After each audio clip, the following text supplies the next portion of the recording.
Okay, so it's 11 o'clock, so let's start.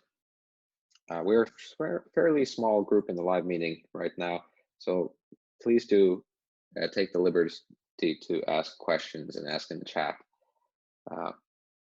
But okay, so today I want to finish our discussion on compactness. We had this big theorem and these open cover properties and closed intersection properties that we discussed. And I want to prove that theorem and see a little bit how we can use that. And then I want to introduce the notion of continuity. This will be a fairly familiar notion, state some of its properties, and then at least state the extreme value theorem. We may not have time today to prove the extreme value theorem, although the proof is actually fairly short. But so compactness. We stated at the end of the last lecture, the Monday lecture, a theorem, and I realized that the way I stated it was a little needlessly complicated. So I simplified the statement a little bit, and also so that this is the way that you use it at least a lot of the time, maybe not quite always, but a lot of the time this format is enough. The theorem on Monday is true. It's just there are some technicalities there that I don't want to be spending time on, and they don't come up too much. So this theorem was about, well, we have a compact set, and there are three equivalent conditions of being compact. So one could say that the following three are equivalent. So one was our definition of compactness, that is sequentially compactness, that for every sequence there exists a subsequence that converges, and that of course requires that there exists a limit for that sequence, and that's why that's stated there. Two, so-called open cover property, meaning that if you have a collection of open sets, and the simplification here is that you just have, these are indexed by natural numbers, and K is contained in the union of these sets, meaning that these VI form a cover of K, then there should exist an N that is finitely many of them, so that K is contained in this particular union. So this is ever so slightly different in two ways. First, we have the index set is simplified to natural numbers, which works for a lot of the applications that one wants to use this. And the conclusion is simplified a little bit, that there just exists some N, that if you take the first N, that they cover the set. If you compare this to what we did on Monday, you'll see that these are actually equivalent. It's just easier to state. Okay. Finite intersection property, then again, slightly rephrased, is if we have closed subsets of X, indexed this time by natural numbers as well, that have an empty intersection, then there exists an N such that the intersection with these sets is finite. And we discussed a little bit, and this was our motivation to look at these intersection properties, was that the contrapositive of 3 corresponded to this kind of decreasing closed sets condition. So if we have closed sets Kn that are subsets of K that are decreasing and that are all not empty, then their intersection is not empty. And how this is related to that is exactly the contrapositive. If the intersection is empty, then there is a finite intersection that is not empty. And how these Kns are obtained is that they are the intersections of K with the first N closed sets.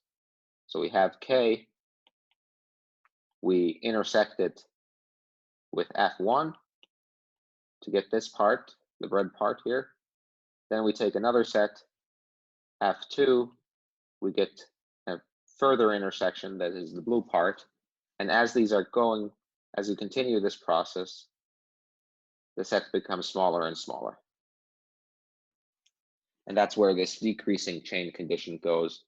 And the intersection of all these decreasing sets is the same as the intersection of K with all of the closed sets. So before jumping into the proof, I know these conditions are abstract, When I first saw them, was not very comfortable with them. Nobody is. So one of the ways to get intuition about them is to actually prove something first. So before we actually prove this theorem, I want to give an example of how to apply it in practice in a context that's very familiar to you. So if you have a function on the real line, defined on the closed interval 0, 1, that is continuous. And you all know what a definition of continuous function is on the real line. So this is nothing new. So we use the same definition right now. What we will define will be equivalent with it. Then, well, 0, 1 is a closed and bounded set, so any continuous function will be bounded on that set. So there will exist such an M, such that no matter which point you take, absolute value of f of x is less than M.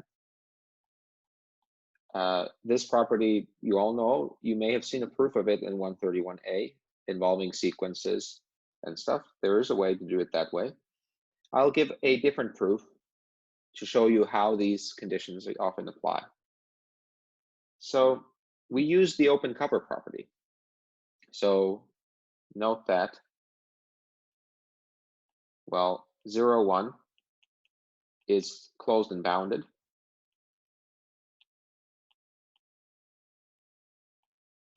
So it is compact. And by theorem, it satisfies the open cover property, theorem which we have not proved yet.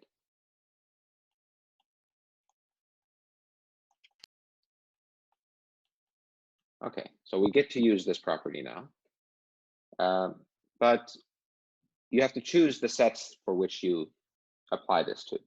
And there is a natural, well, after you use these for a while, then this becomes natural. If you look at all the x's in 0, 1, such that f of x is less than n, or absolute value of x is less than n, strictly less than n. Now, this set Vn, first of all, Vn is open in 0, 1. And why is this? Well, being open means that if you take a point in Vn, then you can find some neighborhood intersected with 0, 1 that's contained there. Well, we know that we are continuous. And so, well, first of all, f of x, absolute value is less than n.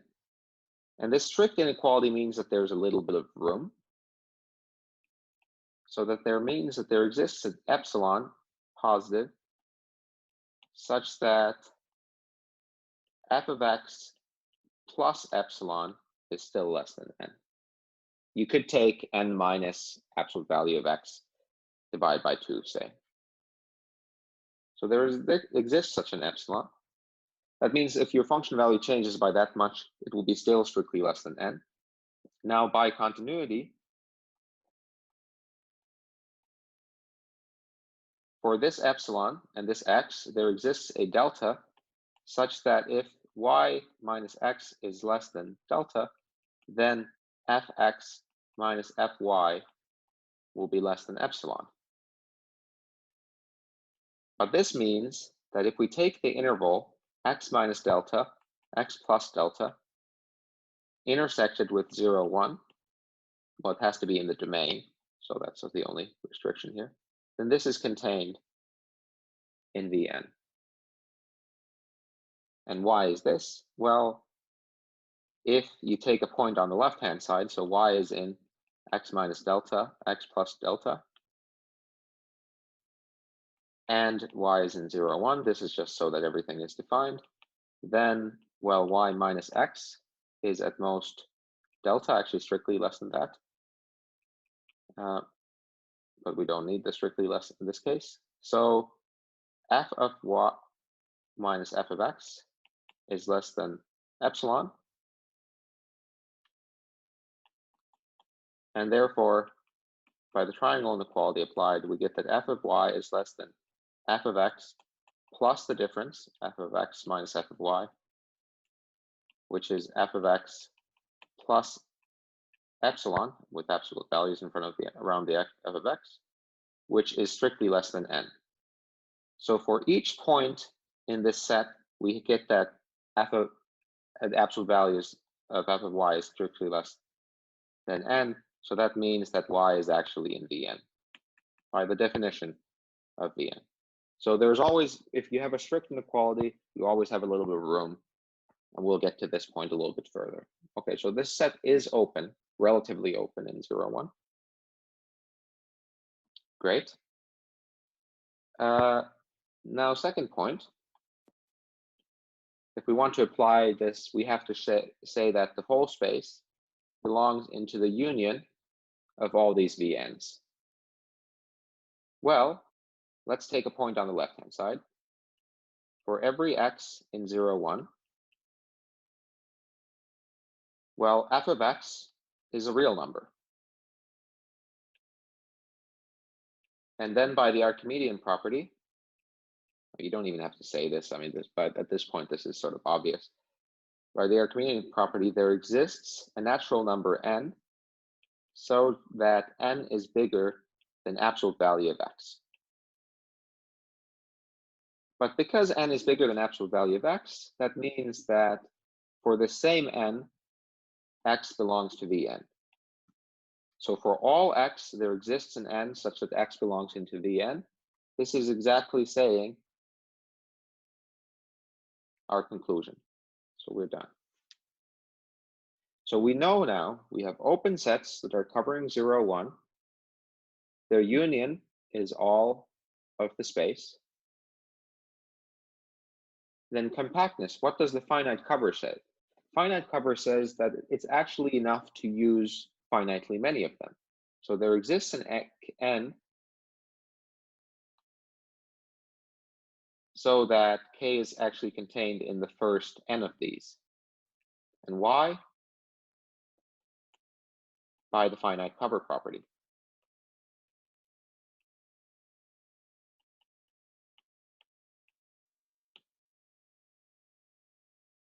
But note, each of the vk, vn's, will be contained in V capital N for n equals 1 through n. This you can check from the definition. So we actually get that k, which is contained in the union of the first n of these, is actually contained in the nth of these. And now let's interpret again what it means to belong into the nth of these. This means that for every x in k, then x is actually in Vn, V capital N. But by definition of V capital N, this means that f, absolute value of f of x, is less than n. So n is an upper bound for absolute value of f of x for all x, so bounded. Any questions on this? So we defined these sets where everything is a member of one of them. Each of them had a little bit of room. They were open. The open cover property, since the set is compact, allows us to choose finitely many. And thus, then we interpret in terms of the original problem. And what was helpful here was that the sets actually form an increasing collection. This is analogous to how it's nicer to work with increasing collections of open sets, similar to decreasing collections of closed sets. Any questions?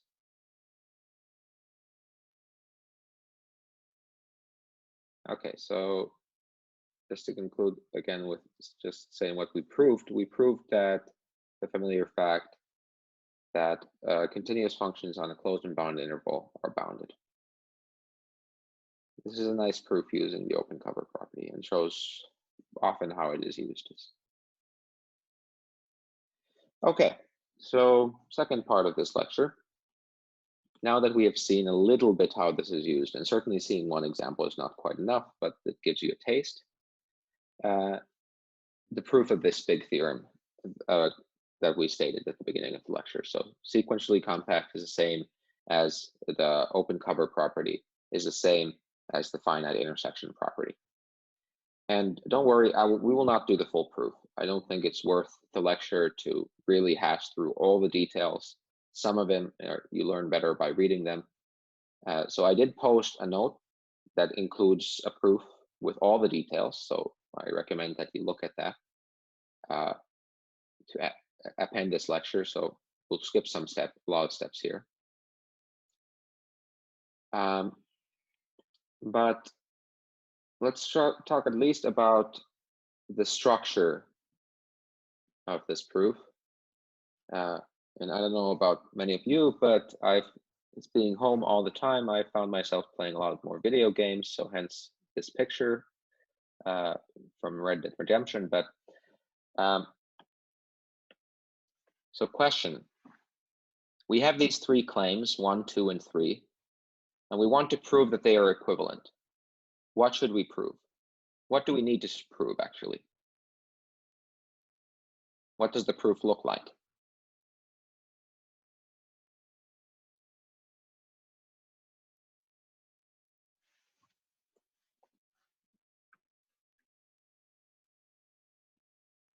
So for these to be equivalent, we need that we can draw implications between all of them. Now, a very tedious one would be to say, prove 1 implies 2, prove 2 implies 1. That would mean that 1 and 2 are equivalent. Prove that 3 implies 2 and 2 implies 1. Yeah, I mean, this would do the job, but would be way too much. So as in comments, somebody relieved, we can prove by doing a cycle. So proving that 1 implies 2, 2 implies 3, and 3 implies 1. So doing 3 parts in the proof, which are proving the implications. And for each one of them, we'll have a different assumption. Okay, that's the shortest way to prove. There are different ways. Sometimes you'll find books will choose to do a little bit of extra work. Say they might prove an implication back and forth for one of these. But for us, this is enough. Okay, so let's at least do the first one of these very carefully, and then say some slight words about the other ones. So 1 implies 3. So in 1, we are assuming the familiar property of compactness. So our assumption is that every sequence in K has a convergent subsequence.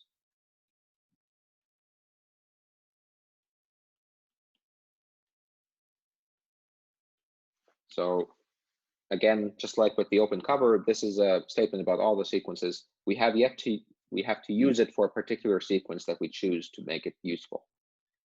Okay, now 3 itself, so 3 was the finite intersection property. We want to prove the finite intersection property, FIP. And to do that, we have to set up that proof. So we have to state the assumptions. So let Fn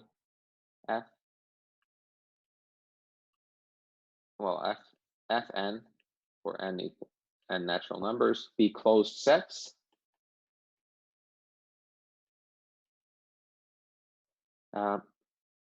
Okay, well, this is setting up. And then we had this implication.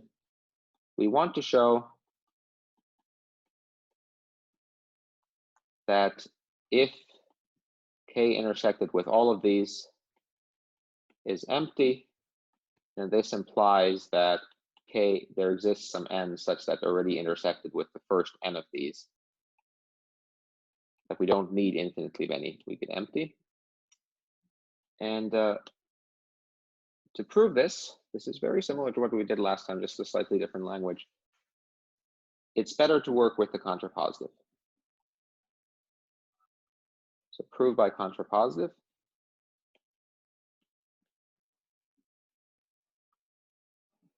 So let's suppose that if we define K capital N as K intersected with the first n of these sets, then we suppose that this is not empty for all and capital N in natural numbers. Okay, then what do we have? We have Kn is contained in K. Kn is closed because we know that K is closed. This was something, since it's compact, sequentially compact. And these are closed sets. So it's an intersection of closed sets.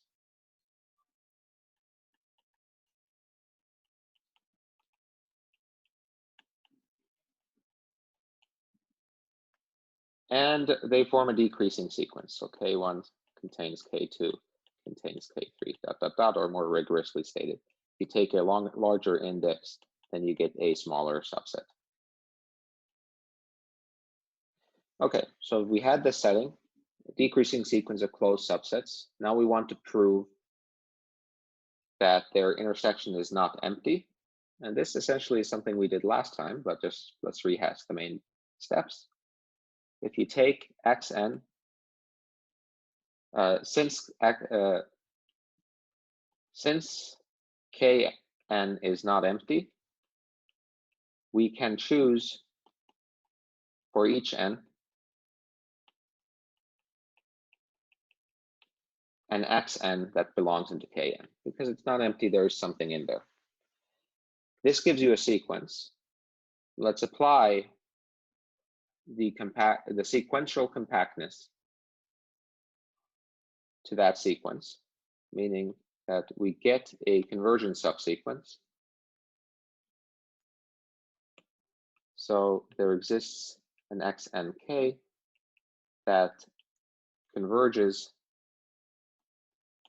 to some X in K. First it is in K, because that's K is what is compact, and all of these are subsets thereof. And we want to now show that this X actually belongs into all of these sets. Well, fix an n in natural numbers, then X and K belongs into Knk by construction, which is a subset of Kn once the index K is bigger than or equal to n. So last time I did this a little bit more complicatedly, but this is easier. So once this index is bigger than that, so all X, and this is another way of saying what we did, all except finitely many of these X and K are in Kn, all excluding the first n of them, to be precise. And since so, X, record the second half as well. Okay, so I'm back. There's a small disconnection. So what we had just said was that we got this sequence. All except finitely many of these are in Kn. So after a certain index, we are in Kn. So X is the limit of X and K. And because it's a limit of these points that are K, then, or points that are in Xn to be precise for any n, then X is actually also in Kn for all n. Thus, X belongs, because we've just shown it belongs to all of them, it belongs to the infinite intersection, and therefore this infinite intersection is not empty. And this infinite intersection is nothing else other than K intersected with all of the sets Fn. Okay, this technically requires a short argument, but I won't present that now. So you choose this one of these points in each one of these closed sets, essentially, or their intersections, and you take a sequence of those points that converges. And that is what shows that you get non-empty intersections, and which is the contrapositive of the statement that we are, Okay. Now, something about these other directions. So this is not quite right. If we want to say about 3 and 2, well, this one I won't do carefully. The notes do it more carefully. 3 is about closed sets, Fi. 2 is about open sets,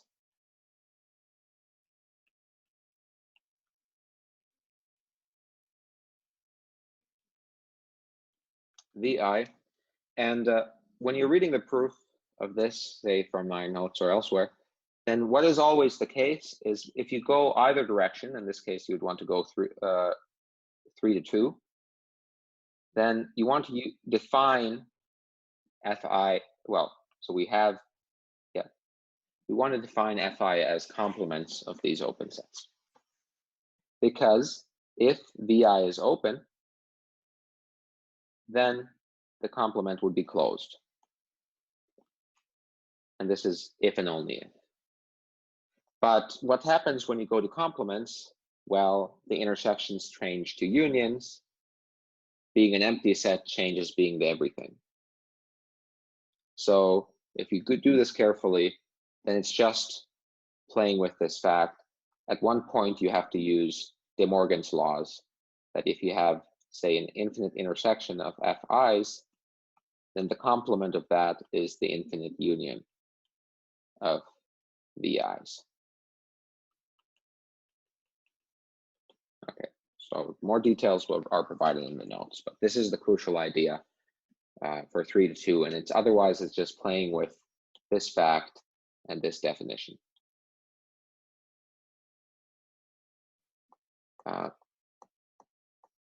Now, the one I wanted to say more about is, so we did 1 implies 3. We did 3, we discussed a little bit 3 implies 2, so we're doing these actually in reverse. So what remains is 2 implies 1.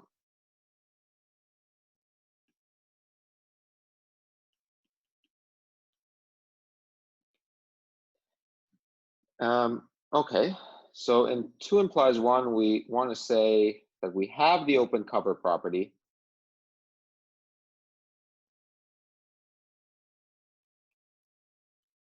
And we want to conclude that every sequence has a convergent subsequence.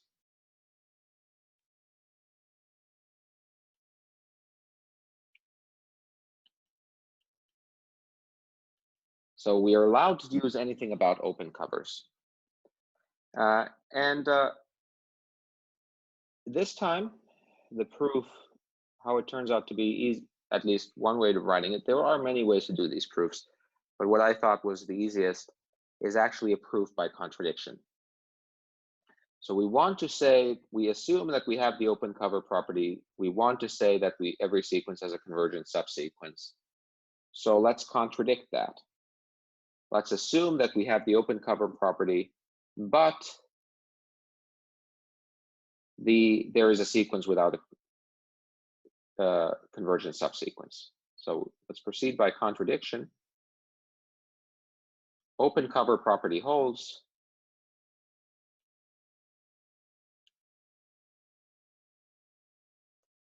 Yet there exists a sequence Xn and K with no convergent subsequence.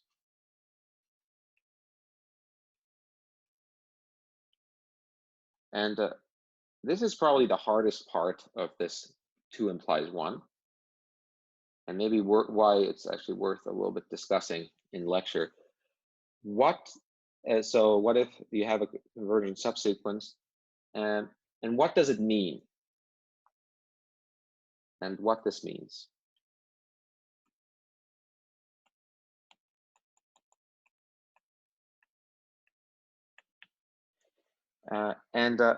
So what it means in this case is that no matter what sequence, that these points, they have to be somehow well distributed throughout the space. In particular, what you can say is that if you take the complement of all these sets, then this set has to be open. And for every point, there exists a radius, delta n, with the following property. So for every xn, there exists a delta n positive, so that bxn delta n contains finitely many of the points xm for m natural. And if you don't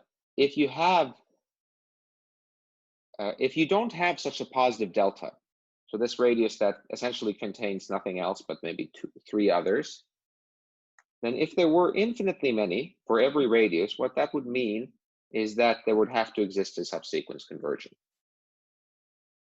They would have to accumulate at that point. So by playing with that condition, you can prove that every point has such a delta n. And this gives you balls, and these balls are open. But then it doesn't, well, we're looking for an open cover, so we add on a set. So V0 is X, take away all the points from the sequence. And one can show that V0 is open. And the crucial idea here is, again, using the fact that there's no convergent subsequence. You could think that, okay, how could this fail to be open? Well, that would mean that there would exist some point here that no matter what radius you choose, it contains other points, but then it would contain a sequence converging to that point because you could choose the points in those radii. Writing that carefully is a little bit of a pain, and since I want to focus on other things in this lecture, I'll just say that this can be proven, and that's the idea. It's written out more carefully in the notes. So V0 is open. Vn equals Bx delta, Bxn delta n is open. These cover all of the xn's. These cover everything else. So K is contained in the union of all of these Vn's. And starting from 0 this time, because we have this one special set that looks different. So we have an open cover by sets. That means that there exists some n such that K is actually contained in the first n of these. Now okay, so where is the contradiction? Claim 1, again, this is something I will refer to the notes. Each Vn contains finitely many points, many xm with m natural number. Now I'm using a different index here because I don't want to overload this n index. So each contains finitely many. And V0 contains none. Why? Because, well, it was defined as the complement of all of them. To make this maybe a little bit more precise, we should say we're taking away all the elements in the sequence. So each of these sets contains only finitely many points. So therefore, the union contains finitely many.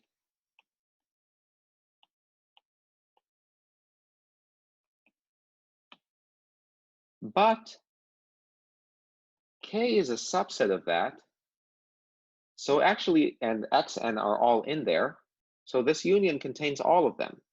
But there are infinitely many, yet there are only finitely many. Infinitely many xn in K. So also in the union, which we just said would contain only finitely many. So this is a contradiction. So the contradiction is with there cannot be infinitely many and finitely many at the same time. Any questions? So if you're more interested, I refer you to the notes that I posted on Campus Wire. Now, okay, if you were lost in this first half, if you really don't want to think about compact sets, then let's forget about them. Let's talk about the second topic of this lecture. That's much more intuitive, much more familiar. So continuity. And in the weekly plan, I discussed a little bit the motivation. And we all understand that what continuity and similar notions such as stability, they generally, what they mean is that if you change something by a little, the outcome of the process, function, transformation shouldn't change by a lot. Well, what do we mean by a little? We mean that the distance is small. So the definition is exactly like we did in R, but with the distance metric. So we say that we have a function between two metric spaces. We say that f is continuous if for every x in the domain, for every epsilon positive, strictly positive, there exists a delta strictly positive, so that if the distance on the x side, so the metric spaces are x dx and y dy, if the distance on the x side is less than delta, then the distance on the image side should also be less than epsilon. And this point will come more. This exists in epsilon. There's one property of it that has to be highlighted, is that because it comes after these two for every quantifiers, it means that the choice here can depend on the x and the epsilon. Almost always it has to depend on epsilon. The only case where it doesn't is a constant function. But it also has to depend on the point x, usually. We'll see another notion, uniform continuity, where the quantifiers get flipped. And that's where the difference comes into play. But this, we don't have to worry about that now. Okay, any notion that we've had, closed, open, convergence. First point of order is that we have to talk about examples.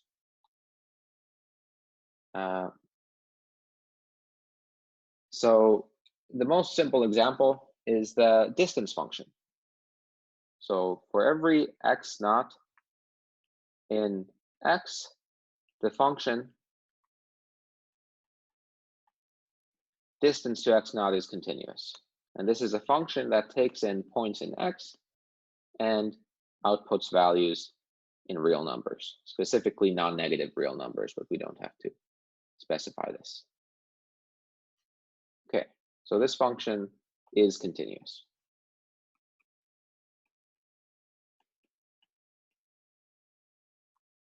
Okay, let's prove this from the definition. Fix an x in x, fix an epsilon positive, because we have to do it for every x, every epsilon, and then we have to figure out the delta. So let's give a little bit of space. Let's figure out the relevant estimate.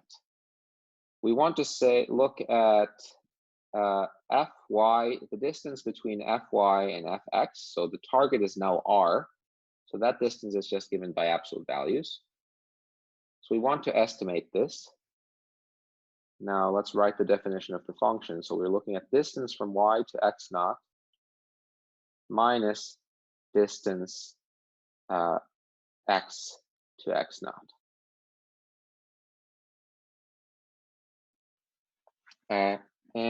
So we want to estimate this from above. We're noticing that there's a common point here. So we might try to look at this from the perspective of the triangle inequality. So if we would estimate x dy x naught, then this would be bounded from above. by dxy. So distance from y to x and x to x naught.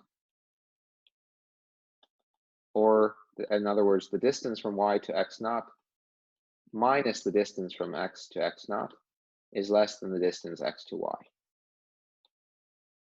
Now, similarly, switching the roles,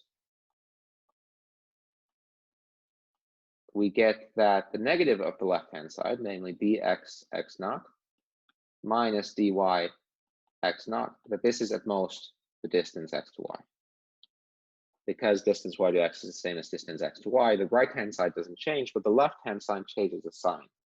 So you have the number is less than that, the negative of the number is less than that. The absolute value is one of these two. So it means that the distance, this here is less than the distance x to y. So we want to know how close should the points be so that this bound would be useful. Well, we can choose delta to be the same.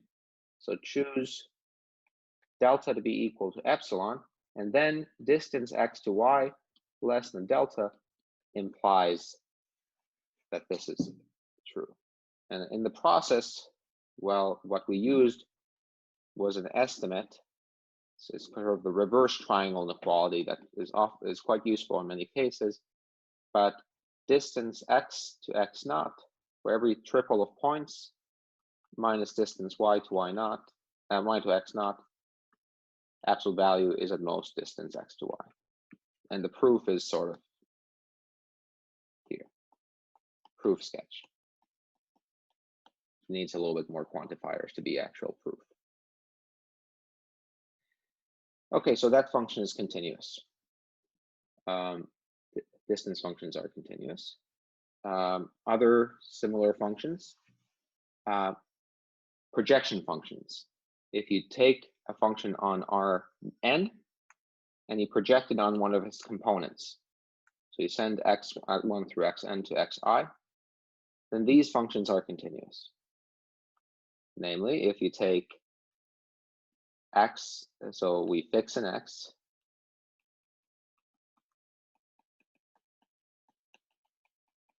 we fix and then fix an epsilon,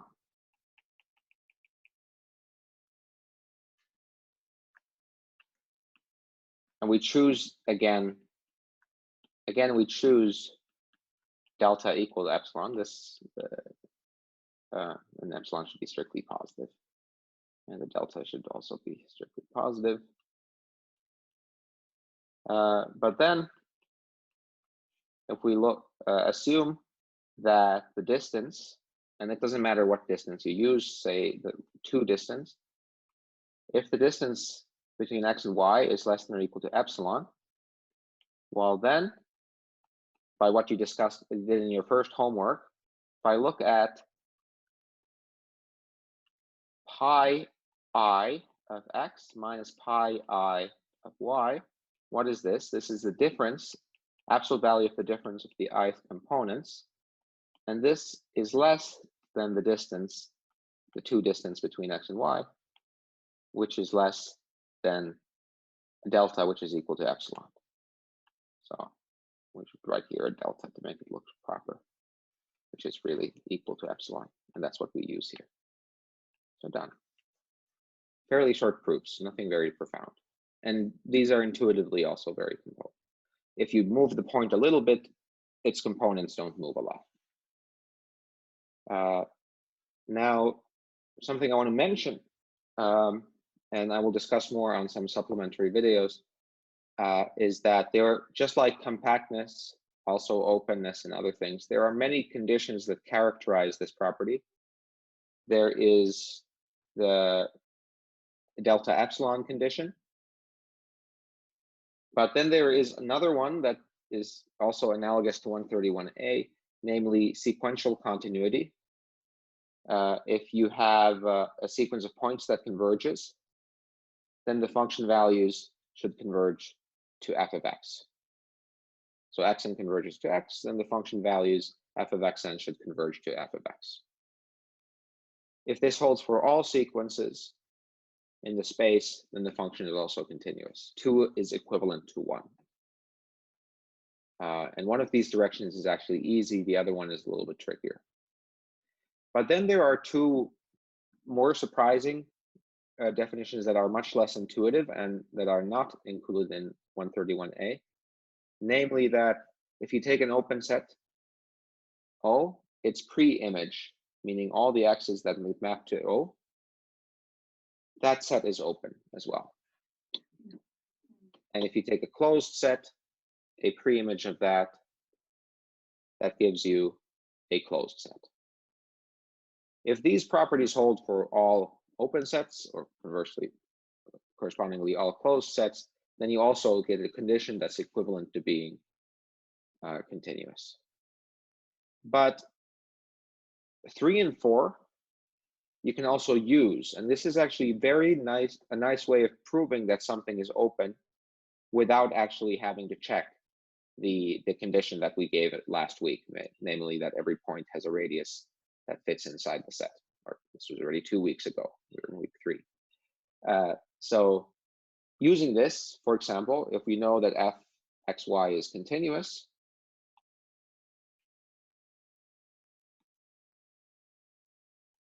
then if you look at all the values that lie inside an closed interval, and this is a real valued continuous function, then this will always be closed. It's automatically closed. And if you look at a pre-image of an open interval, a special case of an open set, then this will always be open. And this is something that came up at the beginning of the lecture when we were looking at the set Vn equals x, where absolute value of x is less than n. This is the same thing. I know I will go a little bit over. This is the same thing as saying this property. And that's exactly an open set by this theorem. So this is actually a general thing and a convenient way of proving that some set is open by representing it as a pre-image of an open interval or something similar. Now, I want to conclude this lecture with the thought that one of the big reasons why we are talking about compactness is that we want to prove the extreme value theorem, that there exists a point, x minimum, and x max, points x minimum and x maximum, such that f of x minimum is equal to the infimum, and f of x maximum is equal to the maximum. We showed at the beginning of this lecture, it gave a different proof of saying that y sup is actually less than infinity because f is bounded. And similarly, inf is bigger than minus infinity because f is bounded. So there's no issue with these being defined if k is compact. By what we showed at the beginning of the lecture, a continuous function on a closed interval, or generally a compact space, the proof works the same, we get a bounded function. The question is about the attainment for these sets. And the proof is not very complex. It uses inf and sup properties, but since our time is now up, I will include that in a brief video that will be very short that you can watch later. If you have any questions, feel free to stick around.